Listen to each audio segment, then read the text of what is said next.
Alright, I finally found my location. This was the location I found prior.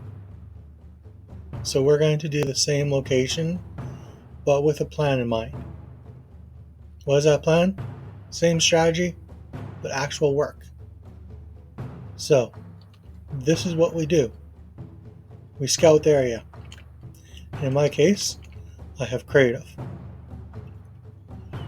So this is where I decided to hang out. This is it. Now what do? What we should have done was dig that darn hole first. Now, knowing what I know now, there's a ravine right underneath here somewhere. We don't want to deal with that, at least not for now. So in this case, having a little bit more vantage point, we are going to start the process. We're going to plant an area.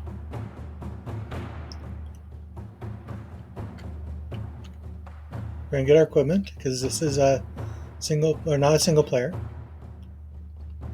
You go dig what you need to dig, you get your equipment, but then you start. So I am going to actually point out to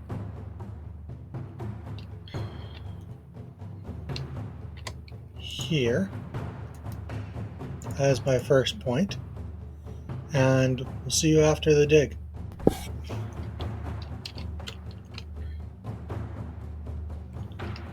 Well, this isn't a full perimeter, but it's definitely a good place to start to make things efficient. This is just the start. From here to here isn't even the spawning radius on one side of the character. Yeah. More chunks will have to be removed. But for now, we have the resources. Let's start plunking some stuff down. And of course, you see all the lava. This is just a small portion of what I had to deal with when I was in survival. There was so much in here, it was just phenomenal. And of course the lava pool that's always been back here. Why are we not going that way? Well, if we actually go up and over on that ridge there, right here in that area, be Patsville. So that would be considered rude to be that close. This is absolutely way larger than the area I had built previously. And just as an idea how big this area really is, right where this is, just a few blocks away, that tree there, this tree here, is right underneath the map room. That is not the size of my perimeter. Alright, now that you've built your first perimeter, make sure you have a mob farm in it. Now, I removed absolutely everything, which means if I had a spawner, which I don't, it's gone. But if you have a spawner, awesome. If not, oh well. I have built up a structure here that's 16 long, 1, 2, 3, 4, 5, 6 wide, and 9 high. This is probably going to be the only thing I need to build for myself in single player. But I've also taking a couple steps to ensure that mini zombies actually do spawn and die. And if we turn on the game rule, mob spawning, you'll see how many are actually started. And you can see bats, but should be priming up and dying, and here they come. I had 1 chicken and 2 feathers, which means I had a chicken rider. Fantastic. But everything is starting to flow in.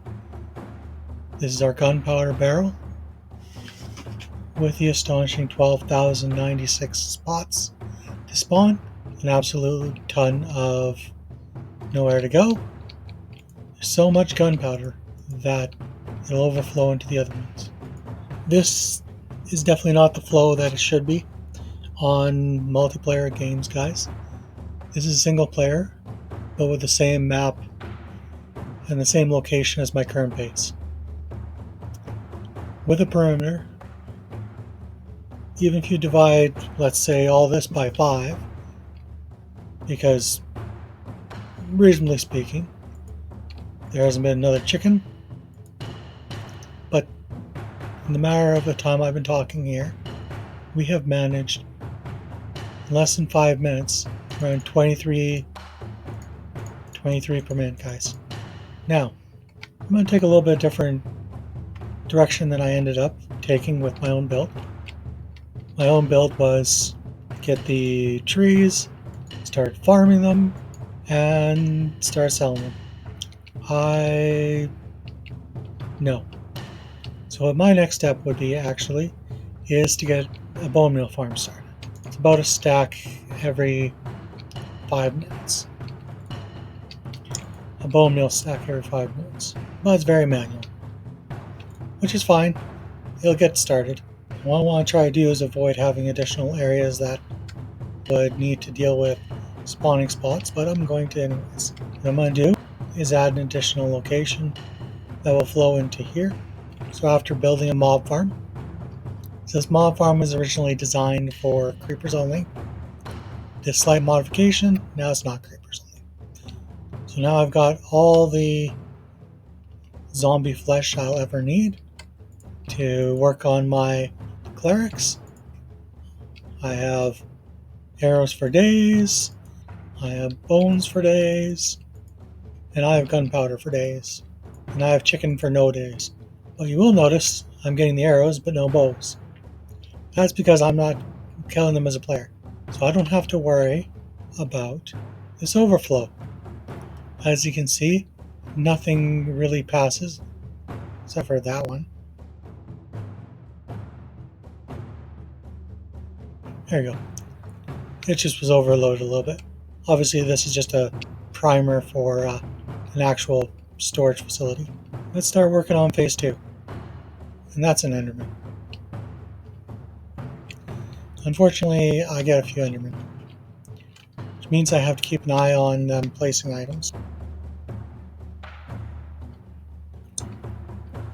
So if your flow one day doesn't feel quite right, go and take a look at your system. See if there's any items placed. It shouldn't be, because every location that they could place something in there is water. And Endermen don't like water, do you? Do you? Don't hit an Enderman while you're in survival. Well, you might be wondering how I got rid of mini zombies.